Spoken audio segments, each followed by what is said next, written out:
Three, two, one, go.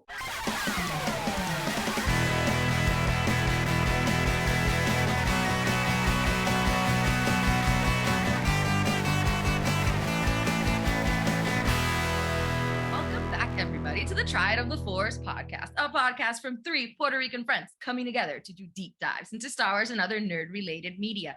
These are Cassian Fridays, and today we're going to be talking about Season 1, Episode 9, Nobody's Listening. And joining us tonight, we have an amazing guest, Mario Alegre from Próxima Tanda. Welcome, Mario. Bienvenidos. Hey, everybody. I'm so excited to be here. Thank you for inviting me here to your podcast. I can't believe I'm here. I'm doing my English language debut in any podcast ever. I learned English welcome. For this occasion. So there we go. Thank you very much. Definitely a reason to celebrate. And we're so happy to have you here, not just because, I mean, we were very excited to have you beforehand, but now while we were doing a little bit of the pre-show, we just found out that you're kind of part of the Triad family in an extended kind of way. You and Nani you have history together. You go turns out we studied turns out we studied in the same school. She was in my sister's class, and this was a really incredible blast from the past. A couple of minutes ago. Puerto Rico is so small. It is. It's amazing that it's like people like to talk about 6 degrees of separation from Kevin Bacon, but like this is just like 1 degree. Just one with everybody. 1.5. That's it. Holy crap. But it's all amazing to have you here as we continue like our Andor review series and having really cool guests to talk about these really good episodes, because I think this series has been hitting on all cylinders, and I think this episode has been no exception to that. But before we get going into the episode, Mario, why don't you tell us a little bit about like who you are, what you do, what's your relationship? I mean, talk about that first, and then tell us a little bit about your relationship with Star Wars. I see here, like on the video, that you have like the Star Wars Rebellion game behind you. So why don't you tell us a little bit about yourself so the audience can get to know you? Well, my name is Mario Alegre. I've been a film critic for almost 20 years. I'm dating myself. And I worked at local newspapers. Now I run my own blog, Próxima Tanda, like Nani said. And I'm just happy to be here. And I wouldn't be here doing any of this probably without Star Wars. The faintest memory I have furthest back I can go was watching Return of the Jedi in its original theater run. I remember being very, very small, and I remember being in the theater, and I probably fell asleep because I was only 3 years old. But I remember very vividly waking up when they were unmasking Darth Vader, or around that time. And that was a shock to the system, because I was like, who's that white guy under that mask that I've been watching all my life? Who's that imposter? Yeah, who is that old dude? Anyway, so I've been in love with movies ever since, and particularly Star Wars. And I probably wouldn't be writing about film if it wasn't for that trilogy in the 80s. That's amazing. That's such a cool. I wasn't expecting that story to take that angle, but that's pretty cool. Yeah, because I mean, I went to the movies a lot with my dad. But Star Wars was the first one that I really fell in love with. I had dubbed in Spanish TV recordings of the first movie, so it's still weird to this day that I can watch A New Hope, and there are lines engraved in my head as they sound in Spanish. Yes, and sometimes I hear, like, when Princess Leia says like Dantooine, they're on Dantooine, I hear the Spanish dub of that phrase always. It's very weird, the phrases that stick with me from that Spanish dub.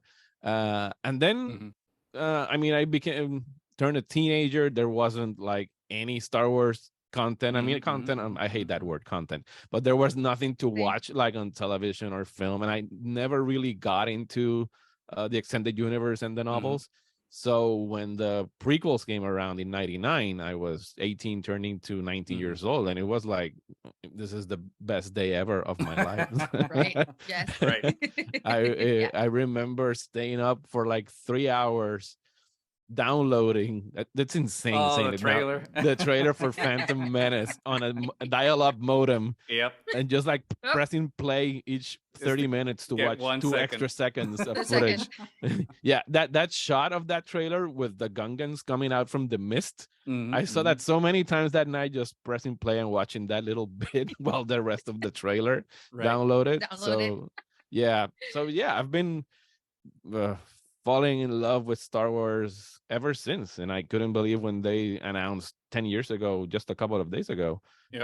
Yep. that they were making more movies. So Mm-hmm. I know. yeah, it's That been was a huge. lifelong thing, and I mean, I don't love all Star Wars, but Yeah. I love Star Wars no matter what. I'll watch anything with Star Wars, even Right. if I don't like it. I feel compelled to watch it. Mm-hmm. Yeah. Mm-hmm. Yeah. I think And that's not one of all those. Star Wars is for everybody anyway. Like some Right, Star Wars right. Yeah. doesn't have to be Exactly. your cup of tea, but we're Yeah. still in for it regardless. Exactly. So, Exactly. I think that's the interesting thing, and this is gonna segue into a question I have for you actually. And it's especially like us now being like in this podcasting world and like engaging with other fans through social media and whatnot. Like we've seen like a different side or the different sides that fandom can have, which before like we weren't aware. You know, we just go to Nani's house and talk Star Wars and have some beers and have fun and that's it. But like one now immersed in this, you get to see kind of like the dark side, so to speak, of what fandom can Yes. be in terms of like how they engage with media, which is always baffling to me. It's like hey, if you love this world, if something doesn't connect with you, why would you let that define you in a negative way? Just like move that aside and say hey, that wasn't Yeah. for me. Let's wait for the next thing.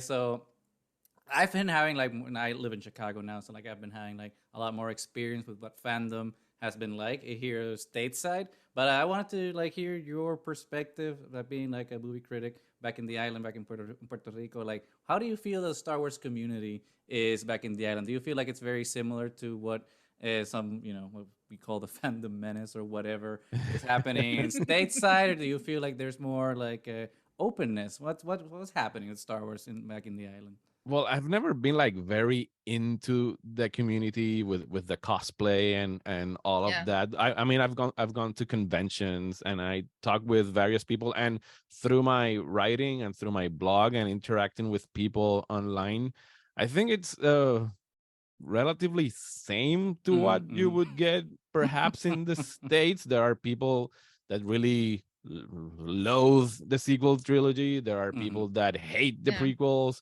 uh for I've gone through all the emotions with Star all the Wars. stages. I mean, I've been through all of them. I would be lying if I can watch Phantom Menace. As a critic, I can point to all the things that are wrong with it, but I would be lying if I told you that one of the most unbelievable and unforgettable movie going experiences of my life was being there for the midnight show on May 1999. We watched it in a packed theater that doesn't exist here anymore, which was Laguna Gardens. It was a huge theater that could fit 1,000 people. That doesn't exist in Puerto Rico anymore. There's no Right. theater as huge as That that. was that big, yeah. Yeah, and it was Wow. we made the line from like 3 p.m. I remember I had my Holy crap, girlfriend, yeah. now wife, had something on her university. It was a ring ceremony or graduation or something. And I was desperate because I know I couldn't be there to make the line from 2 p.m. if I wanted to be there. So what I did is I picked up two friends who had tickets. I bought them 2 6-packs of beer and 2 folding chairs, and I took them personally to the theater, dropped them off. They were second in line. There was one guy dressed as Darth Maul who was there first. Oh wow. You can understand he was dressed as Darth Yeah, Maul. he No one was deserves it, gonna yeah. beat him. No one was gonna beat him that day. And I left them there without a car, so that I knew they couldn't They leave. can't go. They Yeah. couldn't leave. Yeah, and I went and we That's did well what we thought had out. to do. Yeah, and we had when we came back, they were already drunk. They fell asleep during the movie, but they That's served their problem, yeah. purpose. Yeah, and we Right. had a And you blast got to there. watch it. And Oh we my got God. to watch it, and I watched it. It's the film that I've watched most in a theater ever. I think it was around 9 times. It was something really insane, and I watched all of them at midnight. And yes, I can see them again, and I can, like I said, I can point to the things that do not work, but I understand that Star Wars has a lot of uh, entry points for different people and different generations. The son of a dear friend of mine, he loves the prequels. That was his Star Wars. He's Right. 19 years old. And I'm 42, so that's their Star Wars. I have my Star Wars. Everyone can have what they like about Star Wars, and I don't have to like all of it. That's exactly. Exactly. And So that's the on thing. that note, what have you been feeling about Andor so far? Andor. Let me count. Let me count Breathe, the ways. take it in. It's too much. I was so afraid of this series because so far, I what can I say? I've enjoyed The Mandalorian. I'm not over the moon with it. And I really did not like Obi-Wan, but I don't want to get into that one. Yeah, that's a different topic. It's another different topic. I conversation. really did not enjoy We'll do Obi-Wan. that one So, off the air. yeah. So Star Wars under Disney Plus, which is one of my main beefs, has not been peaches and cream so far. So when they announced Andor, I thought, well, that sounds promising. And they're bringing back Tony Gilroy, and he's an excellent screenwriter. And I would love to know more about Diego Luna's character. So that looks promising. The trailers came out. I said, "Oh my god, that looks really cool." I hope it. But over here, I'm like, "Please don't mess it up. Please don't mess it up. Please don't mess it up." Still skeptical, still skeptical. And then they sent me, and I'm sure they sent you too, back in July, the first. I think they were 4 episodes or 3 episodes. I don't recall what they sent to the press. And I watched them like the moment that email arrived saying you have access to the first episodes of Andor. I just stopped whatever the hell I was doing that day, and I said in my house, "We're watching Andor now. This is happening. This is happening." No and choice. I just watched the 3 of them in one sitting, and I couldn't believe what I was watching. And it's been like that ever since with each and every episode of this television series. I just got chills you saying that, because I'm just like, that's how we felt too. It's insane. Like, I mean, it's so good. I can't believe that we're watching a Star Wars show. And here's the thing: I've had discussions with friends about the Disney Plus strategy and how it wants to compete in the streaming wars. And I've always said that, well, you cannot do exclusively kids content all the time if you want. I mean, they're not they have good numbers, subscriber numbers. They have great subscriber numbers, but if you want to bring back adults to watch your show, you have to step it up a little. And I think Andor is the perfect example of how you can do something, because usually you say adult and you think sex and violence and Game of Thrones and HBO. But I think this is the perfect example of that you can do something that is more mature and more serious without having to do the sex scenes and the violence. It's a show that's tackling very complex subjects each week, and it does it in a very thoughtful manner. And I couldn't be happier with this show. It's one of the best shows I've seen this year. No, I definitely agree. I definitely agree with that, because the show, again, people like to say like it's an adult show, and I don't like.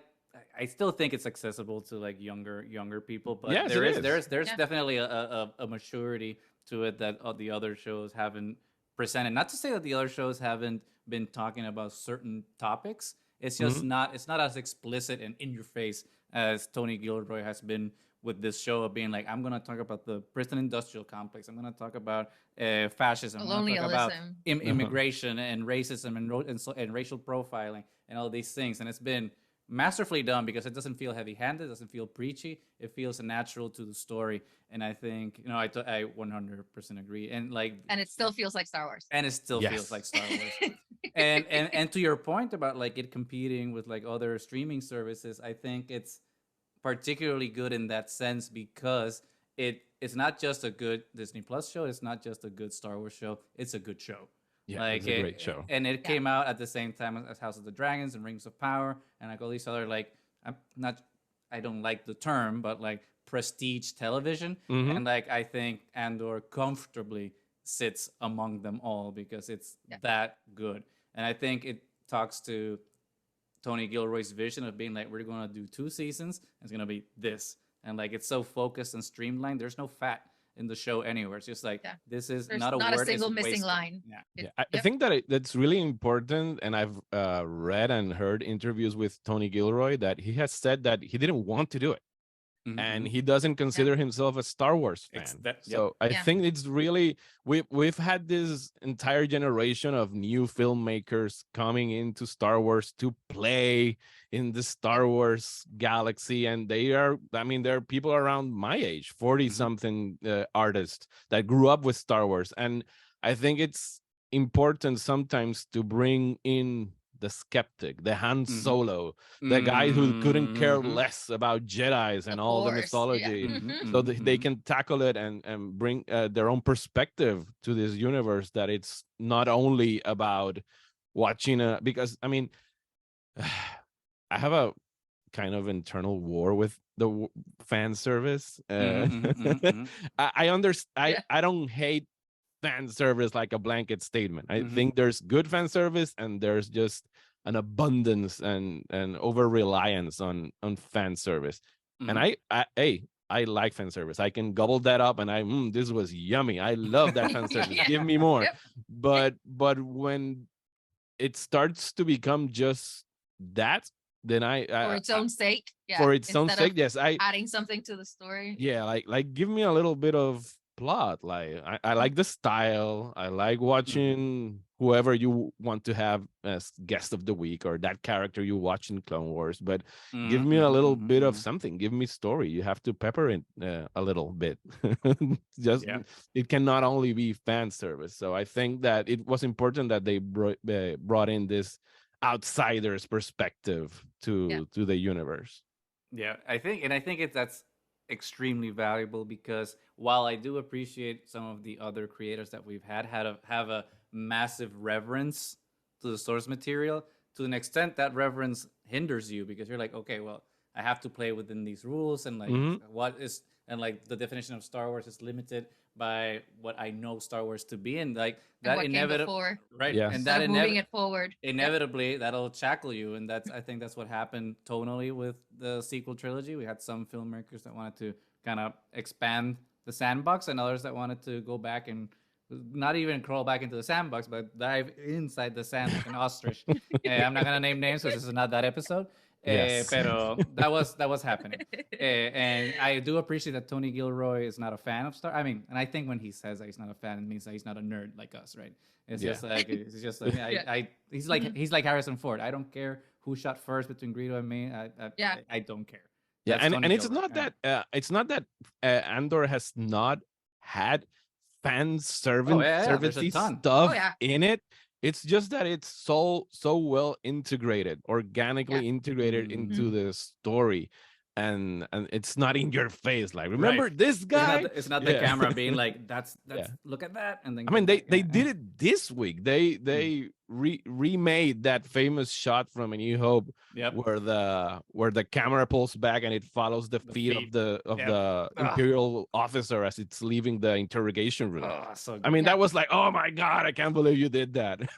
It's so good. And with that, I mean, I think we can stop. We can stop teasing everybody here and just get into it. Get into Andor. Nobody's listening. 9. Nobody's listening. It's saying nobody's listening, but we are all paying attention.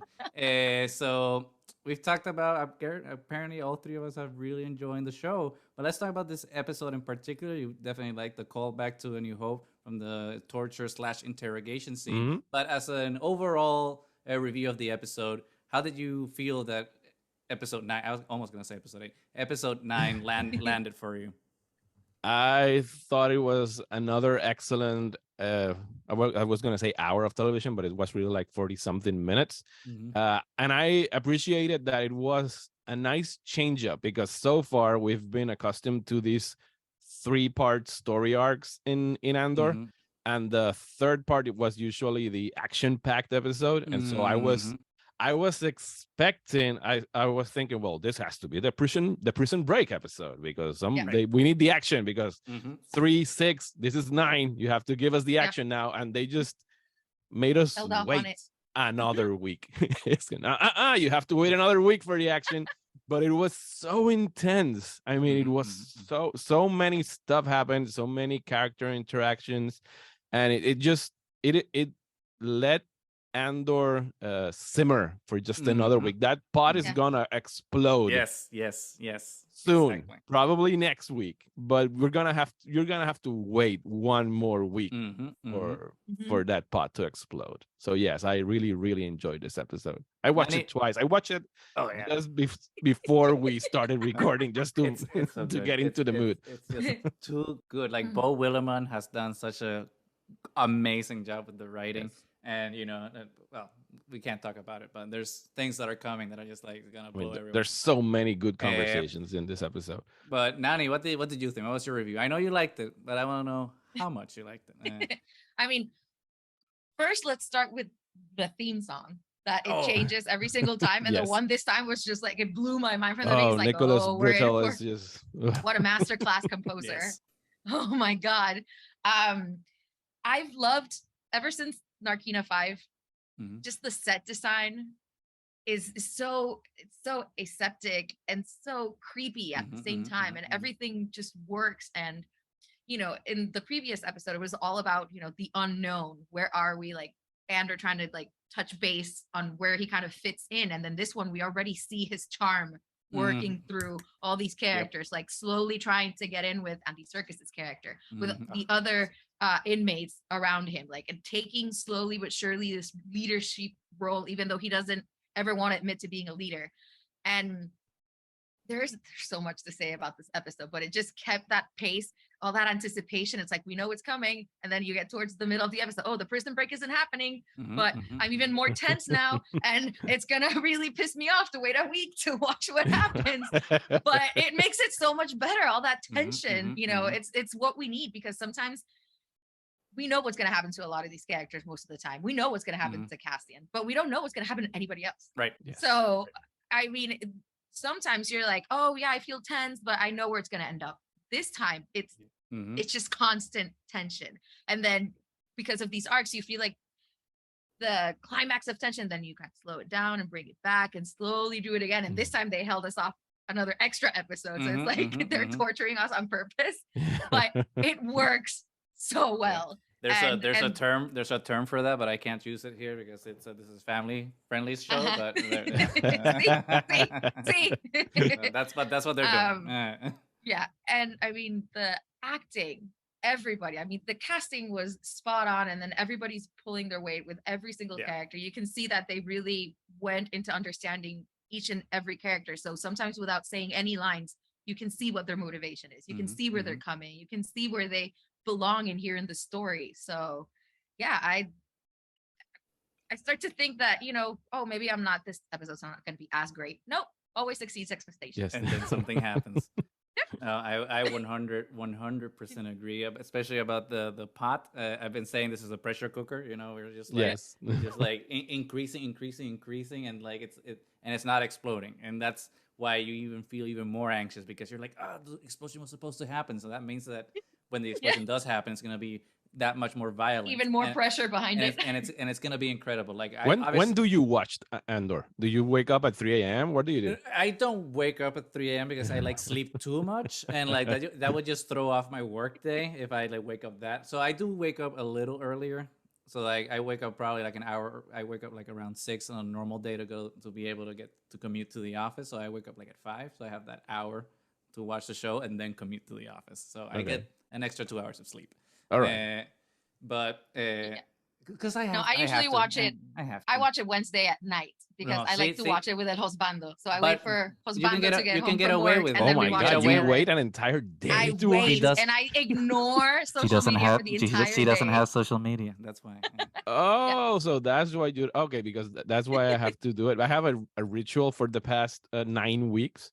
I have to take my kids to school, so we wake up at 5, and I have to chug him along. And usually, Monday, Tuesday, Thursday, and Friday, I'm just like, I just want to get back home. I want to go back to bed. Wednesdays is like it's Andor days. It's like, wake up, kids, we're going to school. Yes, I get to I Move.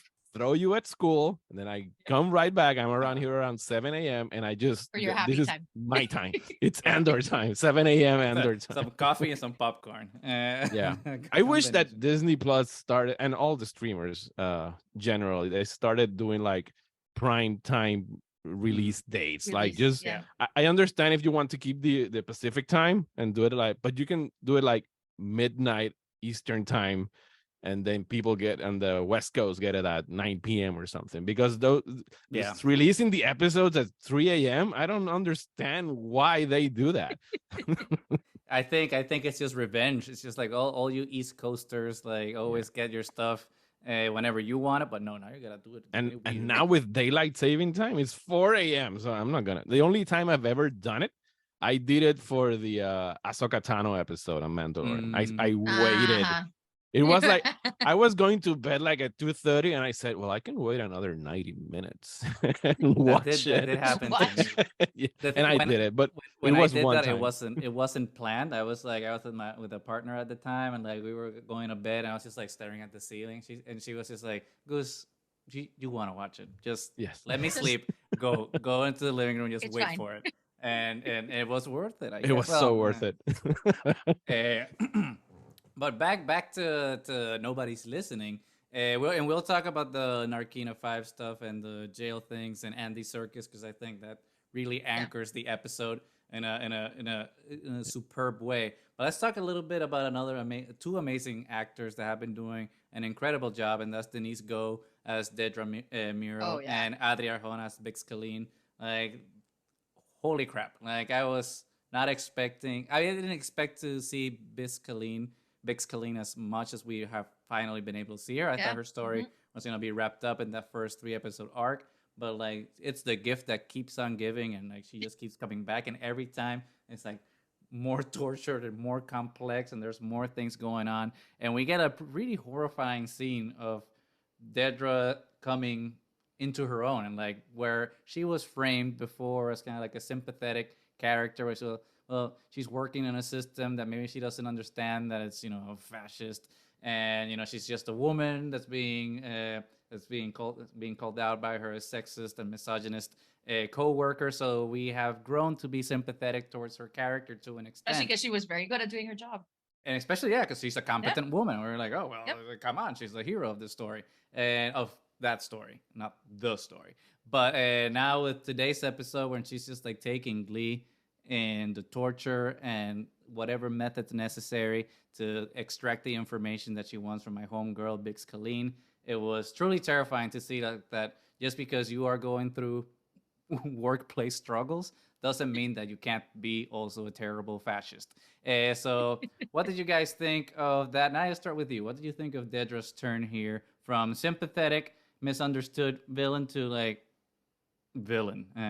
I don't think it actually paints her completely as a villain, because from her point of view, she's still doing her job and she's using the means. No, when you torture somebody and enjoy it, sympathy goes out the window. It was the part that she was actually like enjoying it. Yes, because she wasn't treating it just as a necessary evil. She was like kind of enjoying it. But she was terrifying because she was like so calm, cool, collected. She never seemed like actually threatening. It's just like in the words, not necessarily in the attitude. So I've thought she's been like amazing as an actress, and this one really, really pulled it off for me. And then obviously Bix Colleen's, she barely had lines to say, but there was so much there in the expressions and the way it was shot so close up, and then the helmet put on, it gave me so much like Clockwork Orange vibes, and the scream was just so terrifying to see a character that so far had been so strong, see her completely break. I didn't think they were going to go that far, and I'm glad they did, because it adds so much weight to the story. And it was hard to watch, but it was extremely well done. Which, to add to that, I think adds a completely new level of terror to the Star Wars galaxy, because as you were saying, Mario, like in episode 4, we do have an extremely similar scene With Vader and Dr. Ball. I always forget that robot's name, but because of Robot Chicken, it's Dr. Ball forever. Dr. Ball comes in to like torture and extract information from Leia, and then we get obviously the cut with the door and the boots. So we don't really. There's an implied horror and then an implied torture and implied interrogation, but we never see it. Not even close. But this episode is like, no, you're gonna see it. Like these are bad guys and they're doing bad things, and you're gonna see why they're bad and how it's bad. So it completely reframes how we see that scene from the Death Star. So how did you feel about that, Matt? Especially since like you were the first to make that connection, right, to A New Hope. Yeah, I thought it was terrifying, and I think that's one of the best things that that Andor has done so far. It's that, I mean, we've always seen, I mean, we know the Empire are the bad guys, but they were very simple bad guys during the original trilogy. I mean, oh, they're Nazis. We know that Nazis are bad. It's really simple. But they never very black and white. Yeah, very black and white. And Andor is like full of grace. Like you were saying, Nani, Dedra was a character that up to this week's episode, it was like, yeah, you go, Dedra. Stop that guy from undermining you. And now it's like, wait, he's smarter than all the boys around you. Yeah, you go, girl, in the man's world. And suddenly it's like, no, Dedra, pull back. You're going too far to the dark side. Like Batman would say, you're going to a place I can't follow. Yes. I mean, it's really important, I think, for what Tony Gilroy and company are doing, that we empathize with the bad guys. Because then they just pull the rug from under us, and it's like, no, they've always been this crazy fascist people that you were perhaps rooting for them for a brief moment just because they were doing their job really well. And I thought it was really important that they showed that torture scene, and then they showed it. You don't listen to it. I think that it's really, they give you this horrible gut-wrenching description of what it is, of what she's going to hear. You're gonna and the so matter of factly that the doctor says it, like, oh, you're gonna be listening to a bunch of children dying as they yell. Basically, that's what they tell you. But the spectator doesn't listen to it. And I was reminded, do you know the documentary Grizzly Man? Have you ever heard of it? By Werner Herzog? I've never seen it, but I've heard about it. And he narrates it, so like he narrates very entertaining. It's a documentary about this guy, Timothy Treadwell, I think was his name, who lived with grizzlies. He lived with in the wilderness with the bears, and I mean, this is not a spoiler, he died eaten by one of them, and he recorded everything. So the camera was rolling when this poor guy got eaten alive. And the guy's sister had that tape, and she had never ever played it nor listened to it. And in that documentary, there's a scene where Werner Herzog goes and puts on the earphones, and you can watch them listen to the guy die. But the public, we don't listen to it, of course. That would be horrible. And he just says to the poor sister, like, you should grab this tape and destroy it and never listen to it. So I was reminded of that when they put those headphones on Bix, and you just watch her react to what she's listening, and it's worse than anything you could possibly imagine that she was listening to, because your mind just fills in the gaps and you say, oh my God, that must have been horrible to listen to that for and especially hours. Because you can see how much she's freaking out just by the description, and then how much worse this is when she actually listens to it. And then, like you were saying, your mind fills the gaps, and you're thinking, but it has to be more horrible than I can imagine. So it just there's no end to how horrible you think it actually is. So it makes it even more terrifying. And especially the dissonance, right, between obviously what Dr. Gorse is talking about, what she's listening to, how she's reacting, and his attitude towards it, because he's very chipper about it. You know, he's very, he can't wait to he's like, let's test it out. It's like an experiment. Let's see how much we can perfect it. And this kind of disconnect between, we're not actually causing physical pain, but we're breaking your mind with sound, which is just and terrifying. Dedra enjoys it just way too much. She does. Which at the point where, like I was saying, But she says it too. It's like, you're enjoying it way too much. Yeah, she's drunk with power. Right.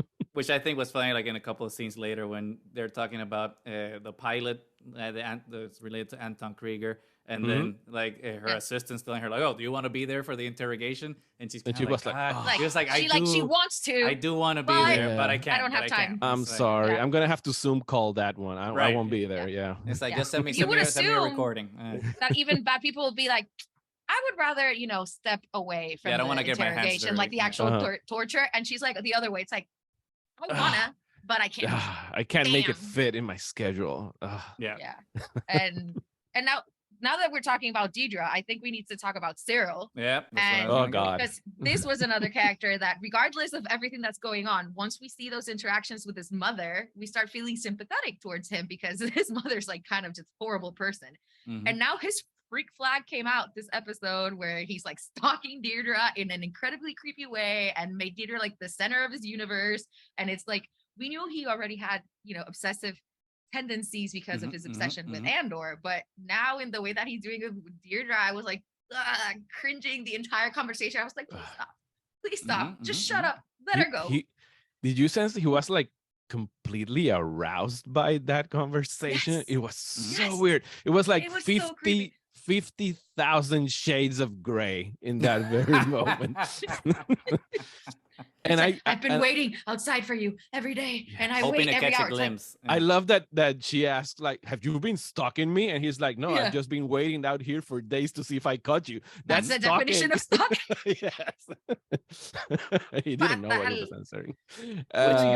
Which is I think the interesting thing about that scene, because it's the balance to what we just saw with Dedra being in power from her job and torturing somebody, and then just out on the street when she should be, she's an ISB agent. She should be able to feel free and comfortable in the world around her. But all of a sudden, like, this loser comes in and like totally shatters her sense of power and self by just being like a creepy incel, because that's called what he is. He's an incel.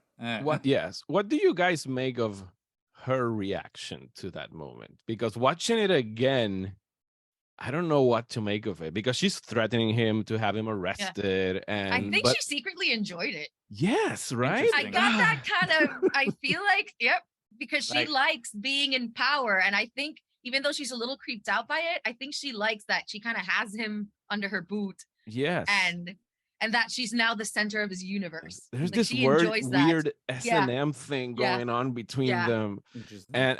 And when you watch later the scenes with the officers that report to her, they are like suddenly exceeding at their job, and she seems upset by it. There's this one guy that says, "Oh, he was clean shaven," and he takes command in the meeting. And then the other guy in the room in her office that goes like, "Oh no, I already did that. I sent Gloria, I did everything." And she's like, and she's like, "Okay, so I'm this woman in this man's world, and all these people, of course, they want to go up the ladder and they want to go above me. But here is this guy who will do anything I say." So, I don't know where this is going, but it's really, really creepy. Well, because there's so many issues, because it kind of speaks to, the issues, like the mommy issues that he has. Yes. And now, like, so. Oh, God. He's such a Norman Bates character. I mean, yes. I don't know where he's going to end up, but I wouldn't be surprised if he just killed her mommy and opened a motel in Tatooine or some other outer rim planet. And creates the space mommy double personality. That's the Disney Plus spin-off series. Hotel Car. Oh, it's so... And you kind of, I mean, to a point, empathize with him, because of course he has this overbearing mother that's torturing him and always infantilizing him. And I mean, he has cereal for breakfast with blue milk. And she's the one that pours it for him every time, which is like... She only pours it as a reward, though, if you notice. Like, she's only pouring it when she's getting what she did wants. It this week. Oh, you got a promotion? Here's more cereal. You've been a good boy, Cyril. It's really... And that's what I think kind of elevates this show from just being like a good Star Wars show, just being a good show, period, because of like all of these interpersonal dynamics between all of these characters, even minor characters like Cyril's mom.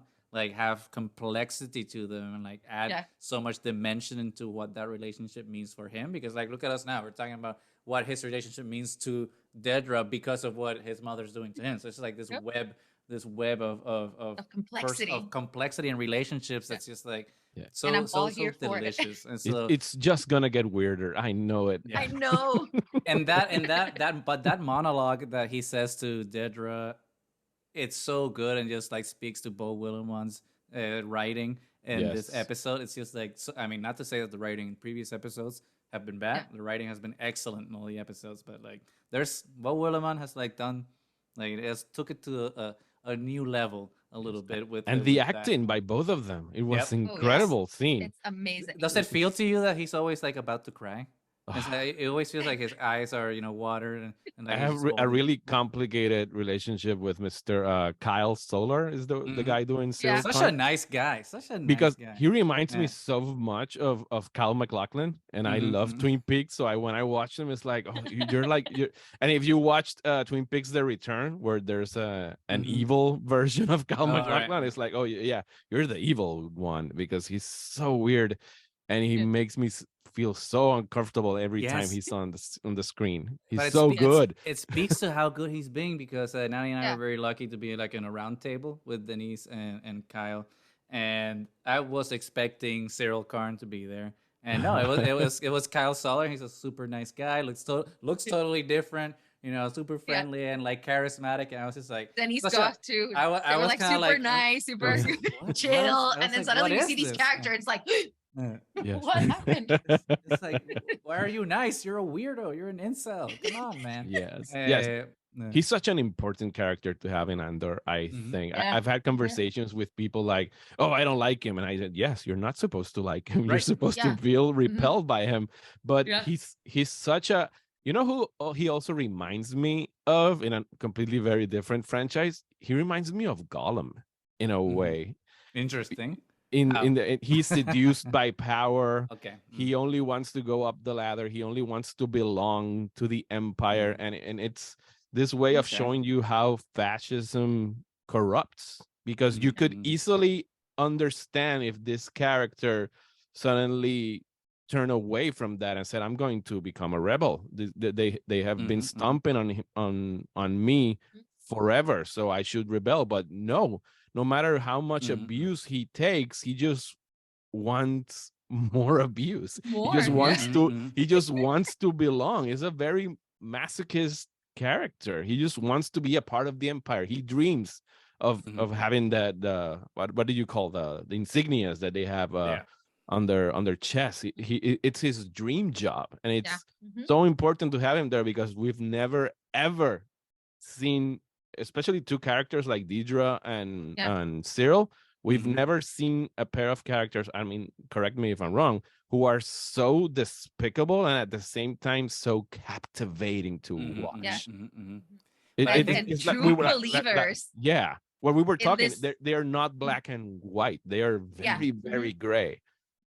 But I think the even more interesting thing, and actually I had not put this together until like you were talking about him being like Gollum to an extent, which is the important thing about having Cyril as a character is that he is the anti-Cassian.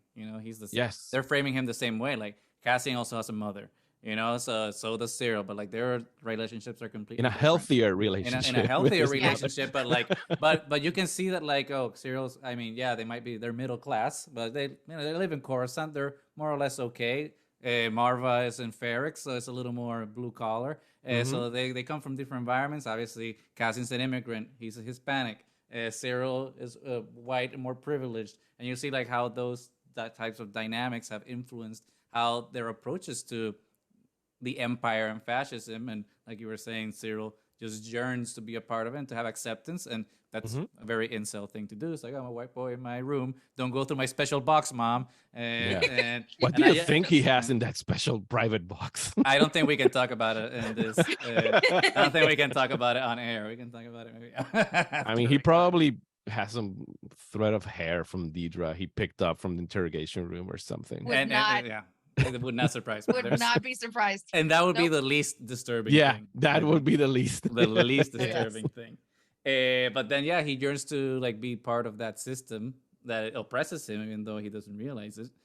And Cassian, right now, he's starting to like actively rebel against that system, even though he's always been rebelling, but he's been rebelling in a selfish way. It's like, okay, I'm going to steal from it. I'm going to like do my hustle, but I'm not going to like be part of any rebellion. Even, although now with Narkina 5, we've seen how those gears are shifting. I think that's them both are shifting in opposite directions, where Cyril's like recommitted himself to being a scumbag piece of the empire. I was gonna say something else. And Cassian has like now started that pivot to be the leader that Luthen thought he could be. Which, speaking of Luthen, I missed him in this episode, but I think Always. but I think that's gonna. I think that's gonna. Amazing. Yeah. I have a theory. I think it's gonna pay off in the next episode. But let's talk about Mon Mothma. I want to and hear that Vel. theory before we, when not now, but later in the episode, or after we finish recording. I want to hear that theory. Well, let's talk. You'll hear. Okay. But we'll talk about Mon Mothma now and Vel, and because I think they were a pretty short scene in the scope of the rest of the episode, but I think pretty valuable scenes because That was surprising to me. I was not expecting. I was not expecting Vel to be Mon Me Mothma. neither. Nope. I mean, when they so- first showed her as an aristocrat, that surprised me, and then to see her as the cousin, I was like, wait, what? What's What's happening? going on here? Yes. I know, but it makes sense. But it was still surprising to see. But what did you think about the scene, Mario?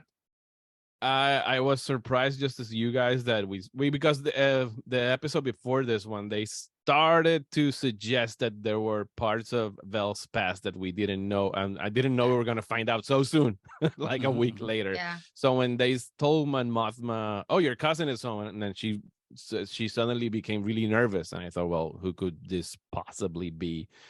Because so far every member of Mon Mothma's family has been just despicable. Yeah. It's like, oh no, who's here now? Yeah. And it turns out to be Vel, and I thought it presented a really interesting situation because here we have two rich white girls that come from privilege that have decided to fight. Like, and she has a really great line, another great line in this episode. Like, we've chosen to fight the dark, so and we've made a choice, we've made a vow, and they're using their while Mon Mothma picked the more clandestine fight. I mean, they're both fighting in the shadows, but she's the money person. She's the one that's shuffling money away, and they're redirecting money towards the rebellion effort.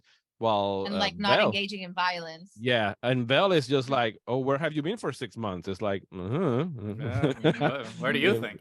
What do you think where I was? And she's fighting, and now it just adds this whole other layer for when we do the rewatch, so we know what's going through Vel's head when she's back in Aldani doing what we I mean, do you think that was her first mission? Because I think it was her first mission.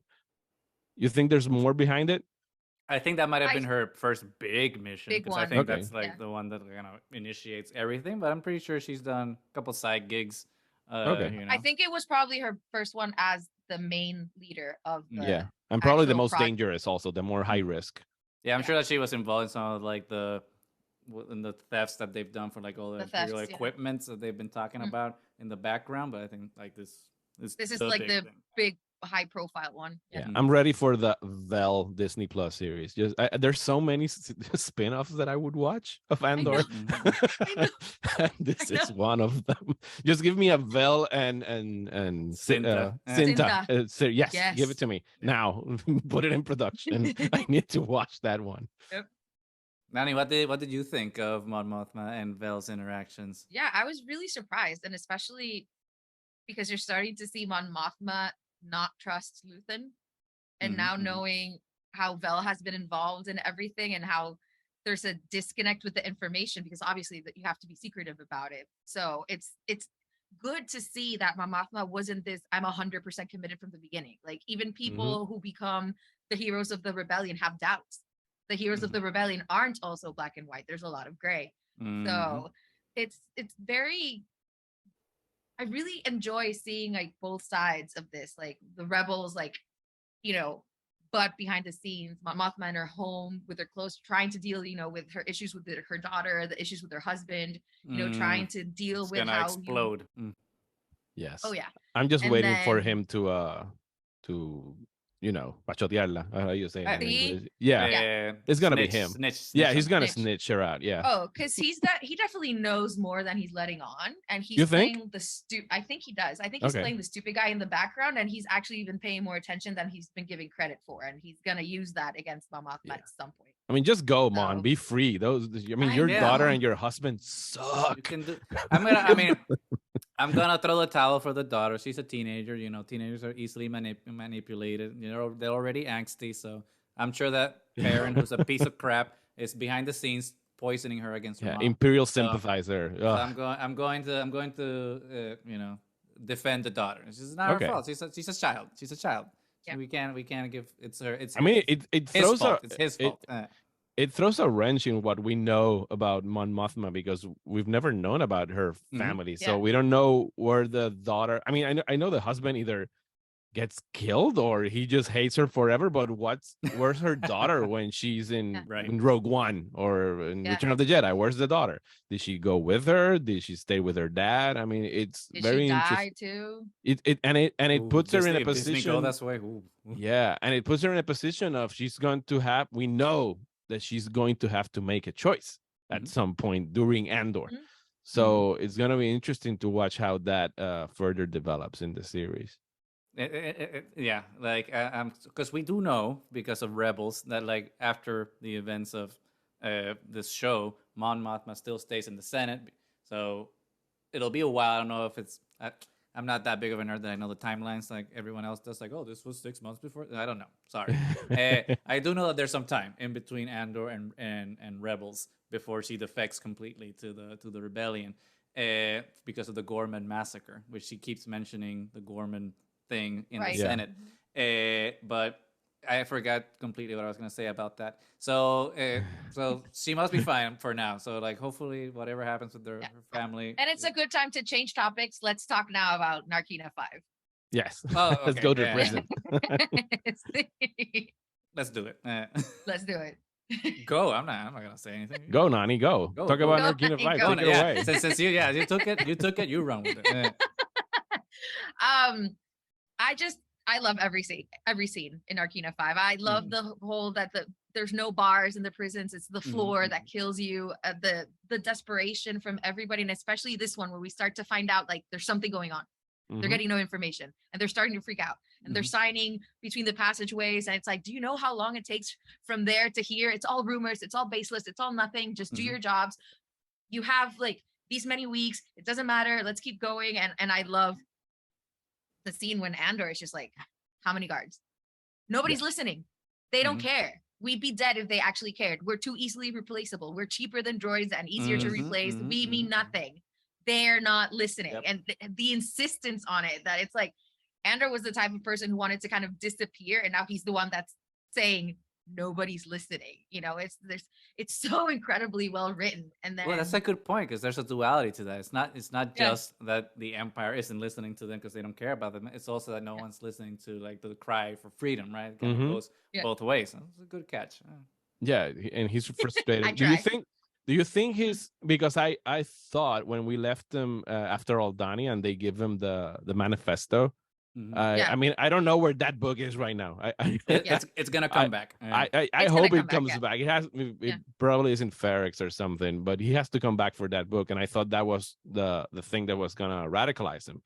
I don't, because he is a very selfish character. He's only looking out for himself right now. I don't know if this prison experience and probably what we watch next week is gonna be the thing that's gonna push him over the edge and finally have to make a stand and pick a side, because so far it's just he's on Team Andor. And then when do you think we're gonna see him do that leap to the because at the end of the day, even the prison break, it's still for selfish reasons. He wants to get out. He wants to get out. You know? Yeah. So I don't know when that leap is. I have mixed feelings about that. When it's gonna happen. But he's starting to care about the other inmates. Exactly. He cared about Ulaf this episode. Yeah. He didn't take credit for when they switch sides. So he's starting to be a little bit more considerate. Be a team player. So that's why I think like he's 3/4 of the way there. Like he understands the value of working as a team and being selfless, but I don't think that he's at that point where like that selflessness means that he's going to be part of the rebellion. So I think the missing part is the manifesto. And if there's something I've been learning from the writing on this show is that if there was something that was set up, it will be paid off. Yes, it will come because back. everything has been coming back. Like the sisters thing, when Marva says like, "Don't worry, like they're sisters, forget about that." I was like, "Oh, so it did come back." I mean, I'm still on the fence if that's a red herring and it'll come back again. But the manifesto will come back, and I think that's gonna be the thing that kind of unlocks him. But it was interesting to see like Diego's performance in this episode because I felt this was like the first episode where he seems happy to an extent because all those scenes where he's with his other compatriots, right, or prisoners, he actually like seems like he's enjoying working with them, cares for them, seems relaxed around this group of people as opposed to like when he was at the Aldani heist where he's on edge with everyone around them and he's like, no one's trusting me, I don't trust you, and you can see like that tension in Diego / Cassian's face. But like here, there's like, okay, no, I'm sympathetic now to these people, and we're all in this together. Obviously, there's all those scenes of tension, especially when what's happening in pod 2 or But level there's 2, like whatever a they sense call it. Level of two, purpose level two. here. Yes, Yeah. yes, But yes. yeah, there is like a sense of purpose to what he's doing now. When he was like being reactive to everything else, this time he's being like proactive towards, getting out. But, maybe he is thinking about saving the friends that he's made, not just himself. So Because I he think knows that's important. that you can't get out by yourself. You have to you have to work Yeah. together for that. Have you guys talked about or theorized about what they are building in that facility?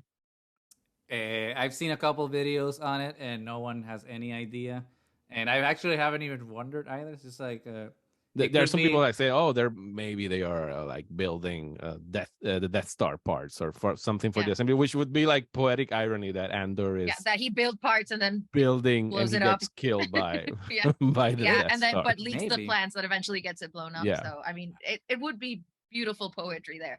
Yeah. I think it's also cool, like, and I'll give kudos to Alex from Star Wars Explained for this one because this was his theory since he had no idea. But he was like, maybe it's nothing. Like maybe they. Oh just, yeah, like, maybe we never find out. Yeah, maybe the Empire just have them do a nothing to just keep you busy and like. Yeah, they're just a cog in the machine. Right. Maybe at the end of the day, when they're done with that piece, it goes to another prison where they have to disassemble it, and then they just like. Oh, bring it back. that would be so monstrous. God. I love that theory.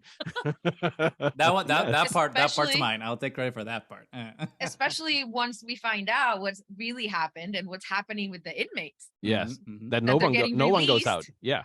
Yep, and they get placed back again in another floor, and nobody's getting out. So it doesn't matter that you have X amount of shifts left because you're going to be released and you're going to go back. So it doesn't matter. Which But I don't love you- that's. I was confused by that part, but because wouldn't everyone know that they're just putting you back into the system? I mean, they without you knowing. I mean, they cannot all be first time inmates. Well, I think there's two. I think I have two theories about that. I think one of them is that they messed up and they instead of put sending him to someone- another one, Yeah. instead of sending him to another prison, they put him on another floor and they found out. But I think the more likely scenario is that because of the thing, the pork, not pork, the pores, whatever that the thing Yularen was talking about extending all the prison times for everybody. Yeah. Because of that, that's the first time that happens. It's like, Oh okay, yeah. now we're Yeah, keeping it's a people new in because of policy. this- It's something the new. Yeah. security thing. So it's Yes. either one of those two, like, and they, Yeah, or maybe this floor is only for first timers, and then when they send you to the second Yeah. one, you never have contact again with the first level, so you Mhm. never find out. Oh, like what's that? Oh my god, what was that movie on Netflix? The Platform. Oh yeah, the Oh, Spanish yeah. movie. Yeah. Oh my god, such a good movie. That is Everyone, so creepy. It's you so should good. watch it. Watch it in Spanish with subtitles. Never do See? dubs. It's so Watch it good. in No, Spanish. never do dubs. Never. It's such a good movie, and it's thematically relevant to Andor to an extent. Even though that's more capitalism, this is about fascism. But whatever, they're holding hands anyway. But talking about like that conspiracy theory with the people in floor 2, what do we think about? I think the standout performance of this episode, which is Andy Serkis's Keenan Oh my Lloyd. god. And the circus is just so good. And As Cherish. we were talking about Gollum. Yeah. There we go. I'm just gonna say Cherish whatever time left we have with Kino, because I don't think he's gonna last. I don't think he's gonna make it.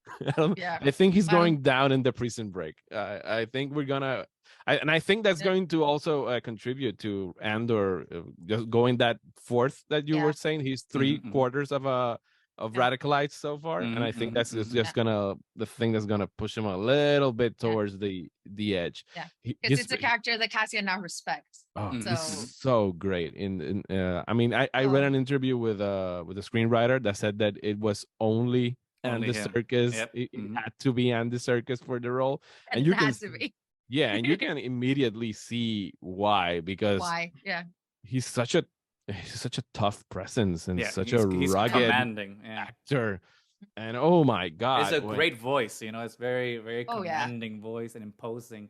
Yes. Uh, And the way he because Andor asks him like what 3 times, how many guards in each floor, how many guards in each floor, mhm, and then mhm. that He turns his final- back, yeah, and then that when it final finally that gets the line, last one. Oh that my last line when he just says never less than 12, and it's like, so yes, good. yes, roll credits. I got him on my side.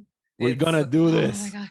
But it's so cathartic because we see let's just call him Andy Serkis. We see Andy Serkis go through all the range of emotions right throughout the Yes. whole episode, which I think was a good counterbalance to what was happening in the previous episode in Narkina 5, because in Narkina 5 he's just a hard ass. You Yeah. know, he's like the captain in a police station in the 80s. He's like tough, no nonsense captain, just Yeah. yelling at everybody. And it's like, Eh, hate me because then you're just angry at me. I'm the bad guy. Get productive. This is what's important. And in- then Yeah, he's you a see team him player. break down. He's a Yeah, team and then player you with see the him Empire. break- Yeah. But Yeah, in this and then you episode, we see him see break more down with sympathy, Olaf. though. No, and especially when he breaks down with what's Exactly, happening with Olaf, because that almost brought me to tears. It's like, just fix him. Like, you only have a few shifts left. Wake up, breathe. He has a You're name. on the It's other Olaf. side, I don't buddy. care about his name. Yeah. Uh-huh. Yeah, and then the doctor who has become so tortured by everything that's been going on. I don't want to know his name. It's Who's also a completely prisoner, dehumanizing which is everything. the worst part. Yeah, but it's the dehumanizing of people. Like, you're less Yeah, they're than just a a number. number. Yeah. Even less, because you're so easily replaceable. And what he says, he had a massive stroke. Trust me, what's going to happen to him is better than what's going to happen to you guys. What Mhm. happened And on it's- the second floor? Yeah. It's so good. Like, it's one of those things where, like, it's like, what can't we say that, like, Andy Serkis didn't already project through his performance? Like, he didn't have to say anything for us to, like, be able to read everything in his facial The expressions. pain and And it just happens in a matter of seconds, Mhm. Yeah. going how from the face falls. the death of Olaf to Mhm. hearing what the doctor has to say, to they're telling them to get in position. What do they say when they have to get in position? On program. There we go. On program, and then he has to walk, and again that last line and the way he It's- delivers oh. it, it's like, okay, Andor, I'm on your side. I'm on now, your dude." side. Yeah. That- But it's, And the voice when they go on program On is so program. Tron Yes. to me. So it's Tron, but it also Yes, reminds Master me. Control. He sounds like Master Control. But Yeah. it reminds me more. I mean, it sounds like Tron, but it reminds me of Mother in the Alien films. Oh Yeah. yes. Because it's just like the voice everywhere in the ship and everything. Even though, like, this is the inverse, it's a male voice in a white setting, and Alien is a female voice in a black I ship. cannot Yeah. wait to see how they pull off that prison break, because I don't know how they're gonna do it. I don't know how you leave the planet. I will give you one hint. if it's all water or It if has- there's actual land somewhere. Yes. It has to do. Remember when I can't say anything, but I will give you a hint. It has to do with when Cassian's taking the break and you see him sawing something. Yeah, sawing something off. Yeah. Yeah. Yeah. It has something to do with that. And they Okay. were already trying to see where the floors work and where they don't, and that the Yes. handrails are not Yeah, electric. they know the elevator doesn't have the electrified floor. Yeah. Mhm. Yep. So, I So- can't say. I can't say. But going back to like that final. Wait, scene, have it's you just- seen more episodes? He has. You've seen the rest of the series? No, only just the only, next one. Only 10. Okay, I've only okay, seen episode 10. So por I eso hate you so much right now. I I checked my email one day, and there it was. And it was like, I know okay. another person who got them. I was not one of the lucky ones, but it's fine. I enjoy my Wednesday mornings, so it's okay. It's you get to see I them like the in buildup of 4K, tension yeah. too. I Yeah. whine about waiting, but then I actually enjoy it because it gives And me I time mean, to digest Mm-hmm. yeah, the and I hated episode. when they showed us those first 3 episodes in July, and Mhm. then they announced they pushed it back to September, late It's like, September. I was like, what? what? But I have that's to wait till October to see a new episode. but that's interesting. I want to know your opinion about this because all of the not all the episodes, because the season has been structured like in these arcs. Yes. Do you think the weekly release works, or do you think they should have been releasing per arc, like they did with the first three? Here's the first three. Now here's the next three, and like release them like by thematic content, so that we get a That's an complete story. interesting Yeah. question, and that brings us to the debate of whether what's better, like binge watching or weekly Yeah. releases. And I fall more towards the side of weekly releases. I enjoy Yeah. that we all watch this thing together at the same time, because for me the problem with when they release a whole season Yeah, is that I don't everyone's know where Nani is in the season. I don't know where Yeah. you are. It's like, what did you? How Am I many spoiling episodes it have you if we seen? talk about? Yeah. I'm sorry, I'm not gonna spoil. And there's no conversation to be had. Whether Yeah. if the episode releases on Wednesday, well, have you seen it? And you just have to ask for one episode. I'm gonna be so sad in 2 weeks, 3 weeks when this over. ends, yeah. that It's gonna be, what do I do now? I just like that I have 3 weeks to look forward to. So if this had been released like in 4 weeks, like 3 episodes per week, Yeah, it's no, over. just give. Yes, too short. No, I I need to sympathize. savor this I as know. long as At I least can. we know we get a second season. Exactly. Oh yes, I'm so happy Because that I know I'll be so sad because on Sunday it was the first Sunday without House of the Dragon. I was like, yes. oh, okay, what do I? I mean, I'm going to sleep early, I guess. I know they're giving us Willow on the 30th, and I love Willow, and I want to watch that series, but it's not not the same. Andor. Yeah, It's it's not the same. It's not gonna be the same. And I like that what you said, that I'm happy that they have announced that the second season is coming, and that's it. And that's what I like a lot about British guys and British television, because they usually keep it short and sweet and great. It's not like these whole seasons that just go on forever. They just drag it on for like 5 extra seasons that are forever. completely unnecessary. Yeah. That's why I've been very dismissive of these reports that have been coming out that Andor has had like really bad ratings. I don't know how they get the inside information. I don't believe it either.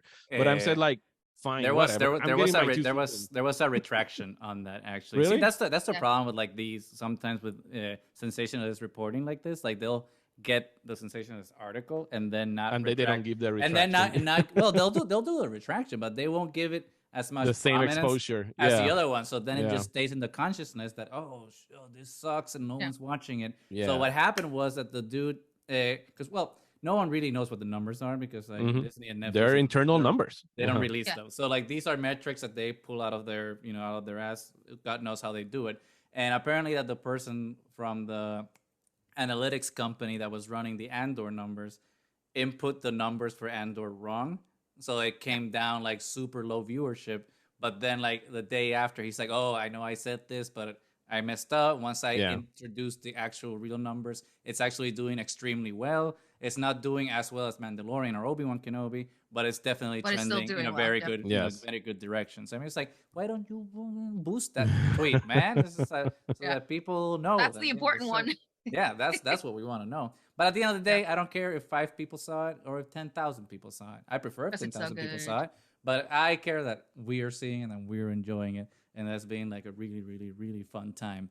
But we're almost at the end point of this. So we always, before we end an episode, we like to what we call speculate responsibly. So and you can't participate, Gus, because you already know. I will not. I swear I will not participate. I'll just nod along. What do you think is gonna happen, Mario? Oh my God. Okay. I'm gonna Next earmuffs. week or the rest No. of the season? Whichever you want. Whichever. Okay. So what's happening? What's gonna happen next week? Well, there's gonna be a Prison Break episode. I think that what's going to make it even harder for Andor and even more tense. It's probably what's gonna happen is that the ISB will probably find out where Andor Where he is at the same time that they're trying to break out of prison. So that's gonna make it extra tense next week when that happens. How is he gonna get out? I mean, off planet, because out of the prison you can more or less guess that they're gonna try to disable the floor or something that's gonna happen in that matter. But I have planet, no idea how they are leaving that planet unless Lucian comes to the rescue, or Vel, or my girl sister Cinta, someone. Yes. Because they're also looking for Andor. We know that Vel and Cinta are looking for Andor. So it is this race between Cyril and the ISB and the rebels who gets to Andor first. So I think that's what's gonna. I wouldn't be surprised, and I know that we've been accustomed to these 3-part story arcs where the third part is the big action set piece. I know I believe now that the 10th episode is gonna be like really bombastic and have that excitement. I wouldn't be surprised if episode 11 and 12 would be a coming down. So we start to settle in for season 2, and it's gonna be the mother of all cliffhangers, and I'm gonna yell in my living room when it ends. And it's so amazing that we're watching a prequel that we don't know what the hell is gonna happen. I mean, we know Andor is safe. And We know Andor is safe, and we know Mon Mothma is safe, and that's it. We don't know what's gonna happen with the rest of them. Everyone's open season. And I watching this, I've been reminded of Better Call Saul, the prequel to Breaking Bad, because that one also added this layer of tension by introducing Kim Drexler, because it was the only character you didn't know what her outcome was on Breaking Bad. So you were always worried about Kim, and now I'm worried for Bix. I'm worried about so many people. Marva. Everyone is like, oh my God, what's gonna happen? Lucian, what's gonna happen to Lucian? My boy Lucian. So I don't know. What do you think is gonna happen, Nani? So I'm thinking around where you are. So that's Narkina 5. But I think there might be another prison break in Ferrix, Marva bringing her rebels, trying to break out Bix. Yes. So because we're still seeing that Marva is all in for the rebellion now. So we kind of need to see her in action. And I think maybe Marva or Bix dying is what really pushes him over the edge. Oh no, they're not gonna kill Marva. I cannot handle that scene. I know, and they already set it up by saying like, oh, cry, she's sick, she's gonna be our trap for when Andor comes back. She's bait. So that's episode 11 and 12. Just Andor staring into the camera at the last minute of the episode, just like, bring me to the rebels or something. Oh my God. Uy, se me paran los pelos. Which better writing than what I just did, of course. Bring me to the rebels. No, that's not a good end line. maybe he's so he's so flustered that he just says it that way, and he's so angry. So maybe it works. Oh no, Marva's gonna die. I think you're right. It has I hope not, because like that. I mean, it's set up. You had that sweet, beautiful scene with them the last time, where she's like, "Oh, I'm old. I already fought what I had to fight, and now there's nothing holding me back." Yeah, it's this really sad scene where this is a fight for your generation, and I already did what I could, and I can only watch by the sidelines and wish and hope. That passing of the torch, that we couldn't do it. I'm hoping that you guys can do it. It was so soul crushing. And that whole "you can't stay and I can't go with you." Oh, stop! I'm gonna get it. No, and when he's like, I won't be able to stop worrying about you," and she's just like, "You're just gonna make it extra worse, because he's gonna be able to like catch a glimpse of her before she dies in front of him."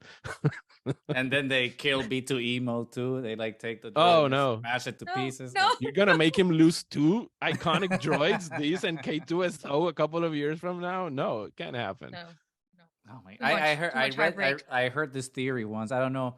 I'm not sure if I like it or not yet. That I did hear someone propose, and this already has happened in Star Wars, some version of this, but that B2 Emo's like programming or consciousness, whatever you want to call it, it was transferred into K2SO. K2? So K2SO is technically B2 Emo. I don't mind that theory. I like it. I don't mind it. That'd be interesting. Which is what happened in Solo, but in Solo it's more. I do mind that one. Yeah, because that was like that was imprisonment. Like she wanted liberation, and you imprisoned her. And Yes. Yeah. But, That was not No, that was cool. not That was not cool at all. That was bad writing. violation of droid rights. Yes. Oh, it would have been good writing if she hadn't been an advocate for droids' rights and freedom and self-determination. And then she's like, never mind. Let's. No. Welcome to your prison hell in the Millennium Falcon. Fly the ship. Yeah. And they're not even doing it to like save her life. They're doing it because, well, we need the navigational computer. So screw you and your. I do mind that one. Yeah. Whatever. I mind that one. Yeah. That's a massive tangent. I'm sorry. Yeah. That's another way that the Andor plays with our conceptions probably of fan service because when we watched that droid 2 episodes ago, I said, oh no, they're gonna do it. This is where they meet K2SO, and no, it's just another droid. It's a security. And they did it this week. Yeah, they did it this week again because what do you think it's gonna be the interrogation scene? Well, they're gonna bring out the ball droid. But they don't do it. They just make something worse. They just brought out some headphones. They take something and make from it Dr. even Dre. worse. Here we go. Yes.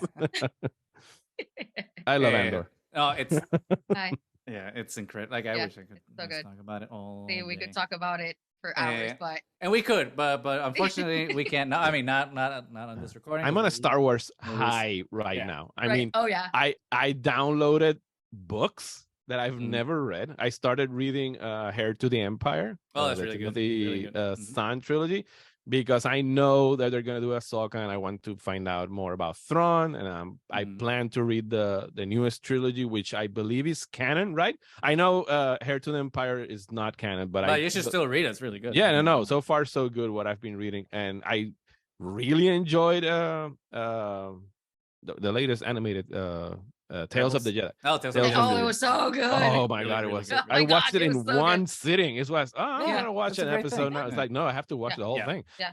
Give me more. As soon as I was done, I was like, what did I just watch? Yes. That was amazing. That's not what I was expecting. It was so good. So good. It was so good. I'm really hoping that the 3rd season of Mandalorian next year steps it up. Plot-wise. From the trailer, I think it's gonna be better than season 2 because season 2. I need plots. I mean, it's not that I didn't like season 2. I just think season 2 was kind of like a character it was a mixed of the week bag type of thing. It was a lot of. I prefer season 1, piloting. 100%. Oh yeah, season 1 was way better in my opinion. But anyway, I agree. We can, and we will keep. We will. Off the air. Well, if you invite me back, I shall return. We shall have you back. But before we sign off, Mario, this has been an amazing conversation. But before we sign off, where can people find you on the social medias? What are you up to? If there's any projects they want to share with everyone, why don't you let us know? Yes. Well, you can find me in Twitter and Instagram as Mario Alegre. You can read my blog. I don't write as much as I used to. I'm doing more podcasting right now, but I will have a Wakanda Forever review next week in proximatanda.com. And you can listen to my podcast. We have Próxima Tanda y Desmenuzando is the other podcast I do with Rosa Colon. We do pop culture topics each week. And if you can go by my Patreon, you can go to patreon.com/Mario Alegre. And I would really appreciate it if you did. I do trivia nights, and I do streaming recommendations every week. I do a post and some exclusive podcasts there also. So yeah, that's on Patreon/Mario Alegre. All the links. We will leave all the links. All right. Thank you so much. I appreciate it. So please make sure to follow it. Like as everyone knows, like Triad of the Force tries to like be a power of diversity and like bringing in voices from like different corners of our galaxies, because we know that it's always like the same 5 white guys talking about Star Wars, and we try to break that wheel, as Daenerys Targaryen would say, and like bring all of these voices here, so that we have different points of view and different ways to like see nuance in our pop culture. So definitely, if you like us, please check Mario out. It's been an amazing guest and amazing content. So please check him out. Thank you so much.